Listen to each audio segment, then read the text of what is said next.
Hello po mga kababayan, si Dante Maravillas. Si Toby Chanco, congressman ng Nabotas, tahasan ng mga kababayan na tinawag ng political analyst, vlogger na si Attorney Jesus Falsis bilang isang DDS congressman. Dante, yung mga critics, mga observers, mga kababayan, kasama tayo. Ang description kay Toby Chanco, isang Trojan horse sa Marcos administration. Pero ngayon, tahasan ng mga kababayan na tinawag ni Atty. Falsis na DDS congressman. Ito yung post mga kababayan ni Atty. Jesus Falsis. Sabi niya, di ba? DDS Toby Chanco nga.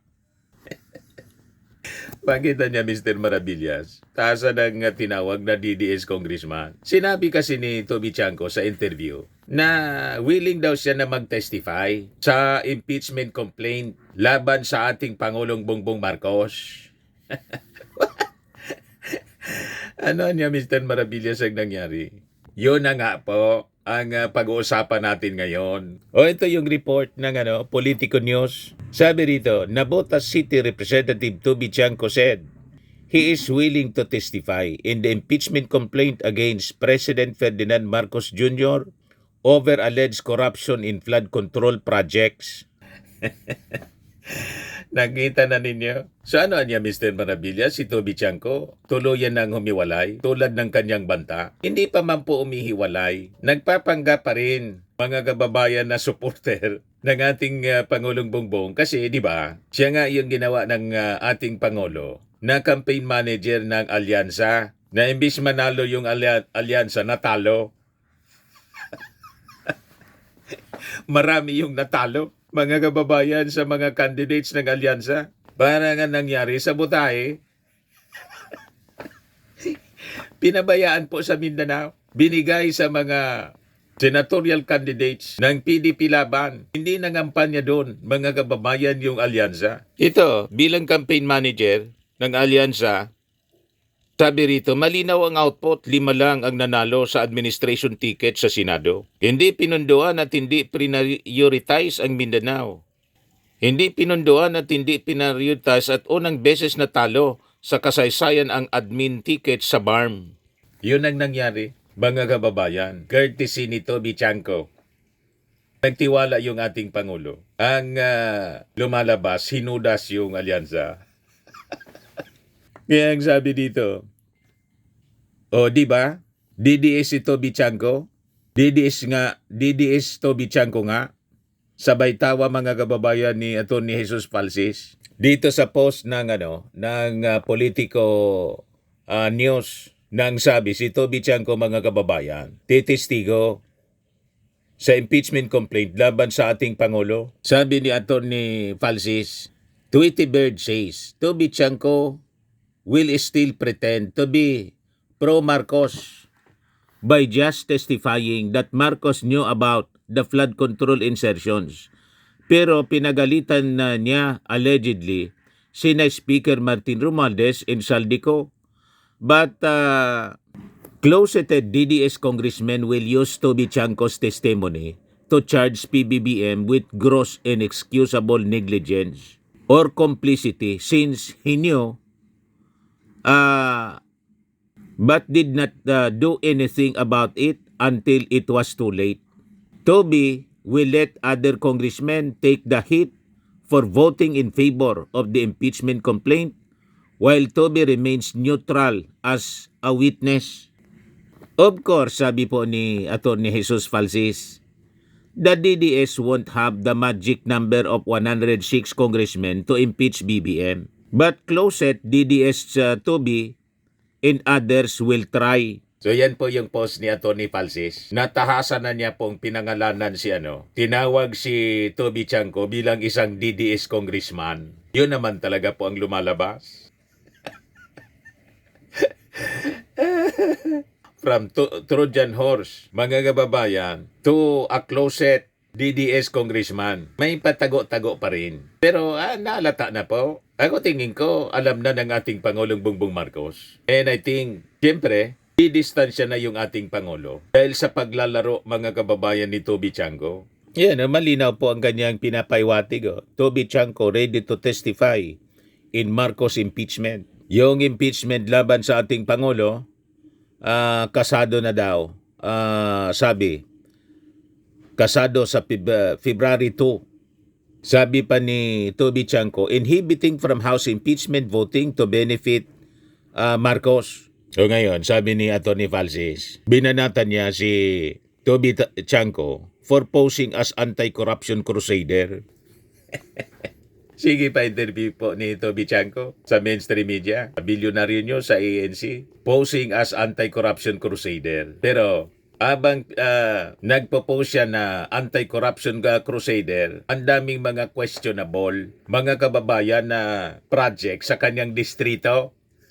Yung paulit-ulit natin po na binabanggit. Yan po. Ito yung mga budget anomalies, insertions, flag contractors, at presyong sumabog. Sabi diyan, 500 million insertions, flood control ang paborito. 529 million insertions. 65 to 70% nito para sa flood control sa nabutas. Ang pondo na punta sa mga kontratistang may seryosong red flags. Yung SIMS, construction, iniuugnay sa alleged ghost flood control projects. So kapa ito na flag ng Pangulong Bongbong Marcos at ng Kongreso, ang mga kumpanyang ito.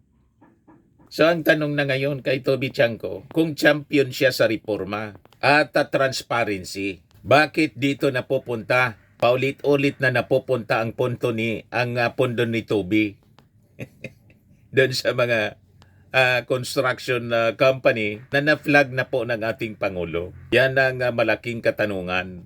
Yan po, presyong lampas sa normal na numero.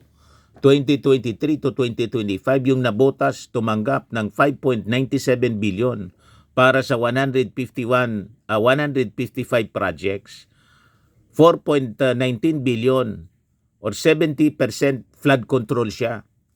Historically, flood control sa nabotas ay 14 to 15 million sa ilalim ni Chanco. Sumabog yung presyo. Yan sa floodgates, number 3 and 4 noong 2023, 340 million hanggang 680%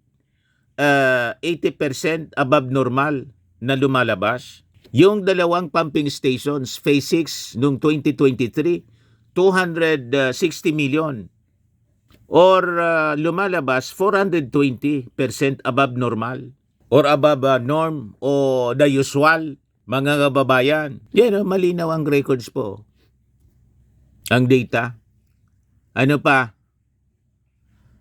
North Nabotas Pumping Station Rehabilitation noong 2024, 299.7 million or 500% above the norm or the usual.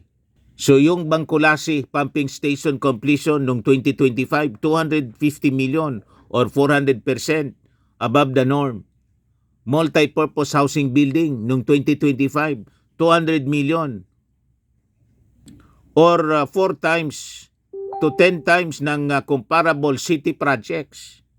So malinaw po, hindi to variance, kundi massive price inflation po, tungpats na nangangailangan ng investigasyon. Pero si Toby Chanco, mga kababayan, pinoportray niya ang kanyang sarili bilang anti-corruption crusader. Di ba? Mga kababayan, pang-coveran niya siguro Mr. Maravillas para hindi mapagalata.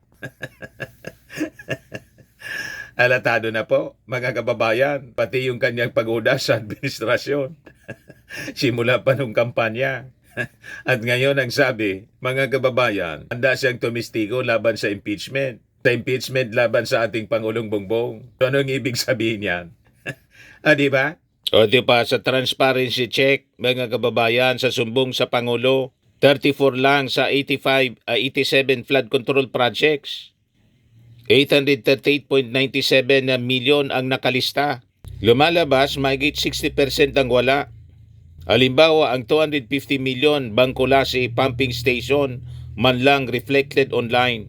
Di ba? Maraming milagro sa nabutas. Maraming butas. Sabi ko sa inyo. Pero ang kanyang palaging tinutulig sa dinadawit po, yung wala mang ebidensya, wala mang dokumento, walang COA report, walang pinirmahan si Martin Romualdez. Kahit doon sa bycam, walang pinirmahan si Martin. Yun ang pilit niyang kinakaladkad mga kababayan. Mainit ang dugo ni Toby Chanco kay Martin Romualdez. Bukang bibig niya palagi, mga kababayan, sa mga interview sa kanya sa mainstream media. Pero sinasabi ni Toby Chanco, gusto lang daw niya protektahan yung ating Pangulo. Pero sa kanyang pag-atake kay Martin Romualdez, baliktad mga kababayan ng epekto. Nadidiin po yung ating Pangulo. Kasi yung narrative mga kababayan ng mga DDS to attack SMR, si Martin Romualdez, na ang ultimate target yung ating Pangulo, yun din ang sinusundan ni Toby.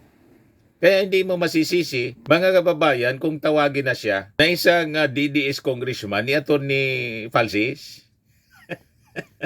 Kaya tahasan na siya, mga kababayan, na tinawag na DDS Toby.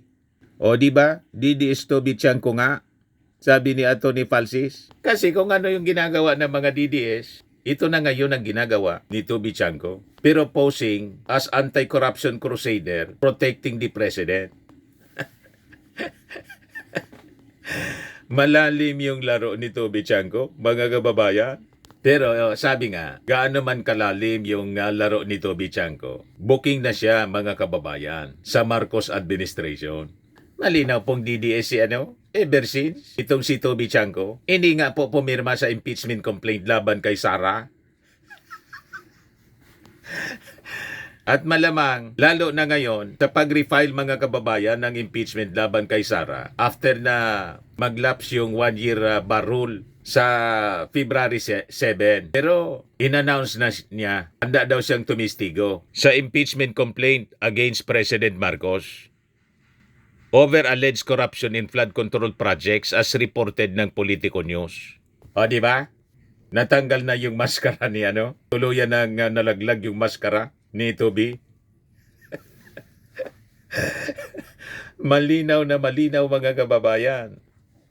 So sa ating topic ngayon, ano ang nakikita nating napakalinaw sa kwento tungkol kay Toby? Ang napakalinaw po, si Toby andang tumistigo laban sa ating Pangulo, sa impeachment laban sa ating Pangulo. Sabi niya mismo, sa flood control scandal, na kung titingnan natin, dapat nga kasama siya sa dapat na imbestigahan. Di ba po? Dahil sa mga problema sa nabuta sa flood control. Di ba po? Tanda siyang tumistigo daw sa impeachment laban sa ating Pangulo, sa issue ng flood control. Pero sa impeachment laban kay Sara, hindi siya pumirma. Di ba malinaw po?